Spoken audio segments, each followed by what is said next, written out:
السلام علیکم ورحمۃ اللہ۔ دن بھر کی اہم خبروں کے ساتھ میں ہوں شیخ امتیاز۔ شروعات کرتے ہیں آج کی سب سے بڑی اور سنسنی خیز خبر کے ساتھ۔ آر پار تجارت پر عائد عارضی پابندی سے متعلق سنسنی خیز انکشاف ہوا ہے کہ مذکورہ تجارت کے پیچھے دہائی قبل سرحد پار کر گئے 10 کشمیری جنگجوؤں کا ہاتھ ہے، جو کہ کراس بارڈر تجارت کو غلط طور پر استعمال کر کے اس پار ہتھیار، غیر قانونی کرنسی نوٹ اور ڈرگس کا کاروبار کرتے تھے۔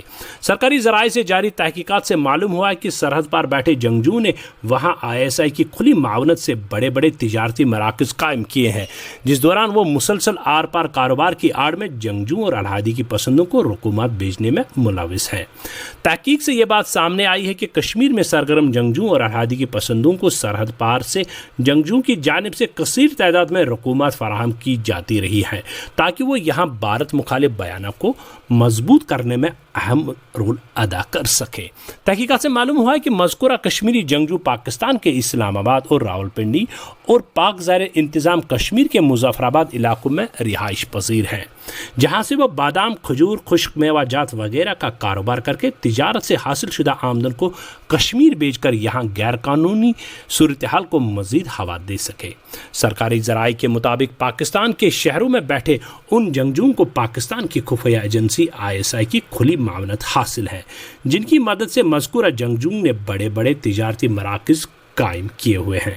پولیس کے سینئر افسر نے اس حوالے سے مزید بتایا کہ مذکورہ 10 جنگجو آر پار تجارت کو کشمیر میں غیر یقینی جیسی صورتحال کو پروان چڑھانے میں اہم رول ادا کر رہے ہیں۔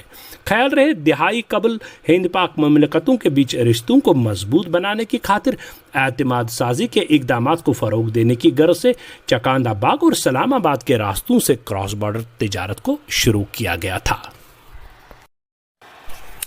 نیشنل کانفرنس کے نائب صدر اور سابق وزیر اعلیٰ عمر عبداللہ نے دعویٰ کیا ہے کہ ہم لوگ باندھ باندھ کی بولیاں نہیں بولتے۔ انہوں نے کہا کہ ہم نے سابق وزیر اعظم ڈاکٹر منموہن سنگھ پر واضح کر دیا تھا کہ مسئلہ کشمیر ایک سیاسی معاملہ ہے اور اس کو مالی پیکیج سے حل نہیں کیا جا سکتا۔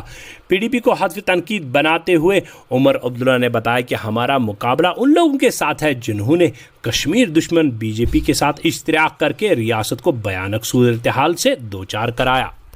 پہلے نمبر میں لگتا ہے یہ سب سیاستدانوں کے لیے ایک سبق ہے کہ موقع پرستی جو ہے لوگ پسند نہیں کرتے۔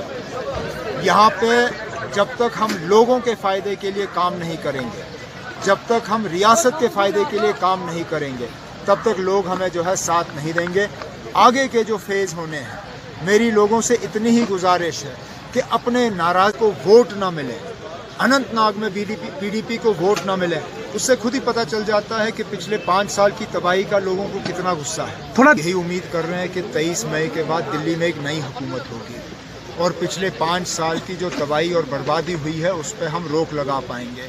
امید کرتے ہیں کہ جس طرح یہاں پہ ہم BJP کو روک پائے ہیں، اسی طرح باقی ملک میں جو پارٹیاں ہیں، چاہے وہ کانگریس ہے، چاہے وہ ریجنل پارٹیز ہیں، وہ BJP کو روکنے میں کامیاب ہوں اور 23 مئی کے بعد یہاں نئی حکومت بنے۔ پیپلز ڈیموکریٹک پارٹی کی جانب سے پارٹی صدر محبوبہ مفتی کی صدارت میں پلوامہ میں کنٹرول لائن کی آر پار تجارت کی بحالی، جماعت اسلامی کی پابندی اور محمد یاسین ملک کی رہائی کے حق میں ایک احتجاجی ریلی نکالی۔ اس دوران ریلی میں ضلع کے تمام ممبران اسمبلی، پارٹی کے متعدد لیڈران اور ورکران کی ایک بڑی تعداد نے شرکت کی۔ اس دوران ریلی میں شامل لوگ گنڈا گردی نہیں چلے گی، مسئلہ کشمیر کا حل بات چیت کے ذریعے کے علاوہ نہ ہاتھ سے نہ گولی سے، بات بنے گی بولی سے جیسے نعروں سے پلوامہ بازار گونج اٹھا۔ اس دوران بعد میں سابق وزیر اعلیٰ محبوبہ مفتی نے بتایا کہ جس وقت ہندوستان کشمیر کے خصوصی دفعات کے ساتھ کسی بھی قسم کی چھیڑ چھاڑ کرے گا، اسی وقت ہندوستان اور جموں کشمیر کے درمیان قائم رشتہ بھی ختم ہوگا۔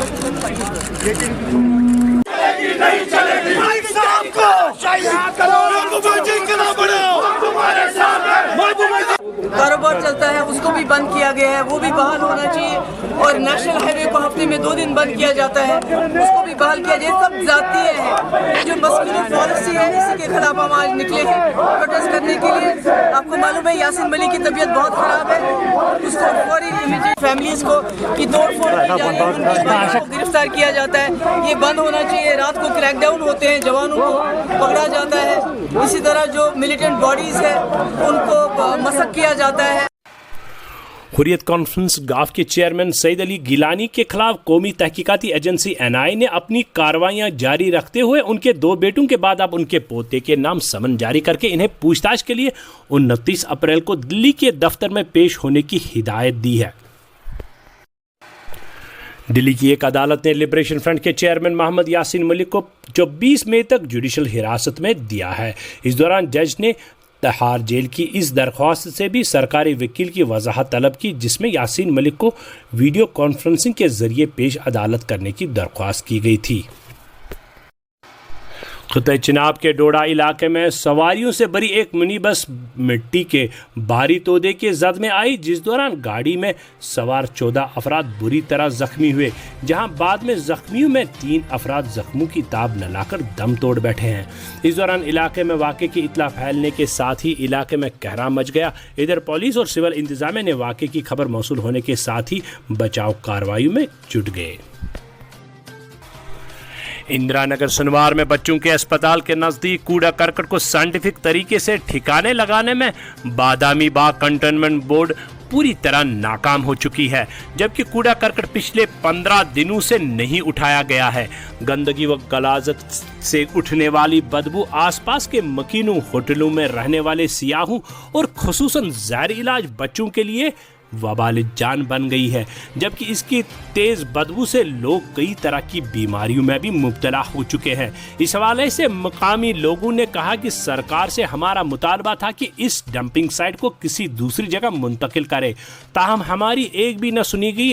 اب ہم سرکار سے التماس کرتے ہیں کہ ان گندگی و غلاظت کے ڈیروں سے اٹھنے والی بدبو پر قابو پانے کے لیے جلد از جلد ٹھوس اقدامات اٹھائے جائے.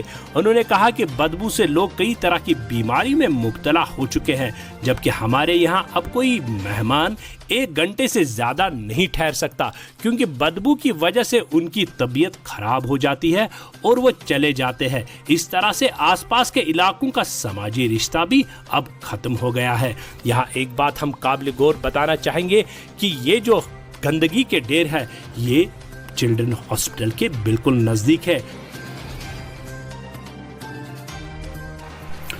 وادی کشمیر میں منگل کی شام سے ہی وقفے سے بارشوں کا سلسلہ جاری ہے، جس کے نتیجے میں درجہ حرارت میں کمی واقع ہوئی، جبکہ وادی کے مختلف علاقوں میں تیز ہوائیں چلنے کے ساتھ ساتھ دوران شب زوردار گرج چمک کے نتیجے میں لوگوں میں خوف و دہشت کا ماحول پیدا ہوا.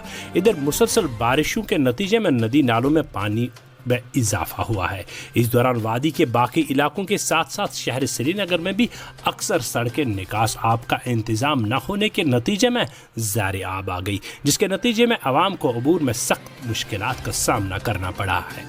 محکمہ موسمیات کے ڈپٹی ڈائریکٹر نے بتایا جمعرات سے موسم میں بہتری کے امکانات متوقع ہیں.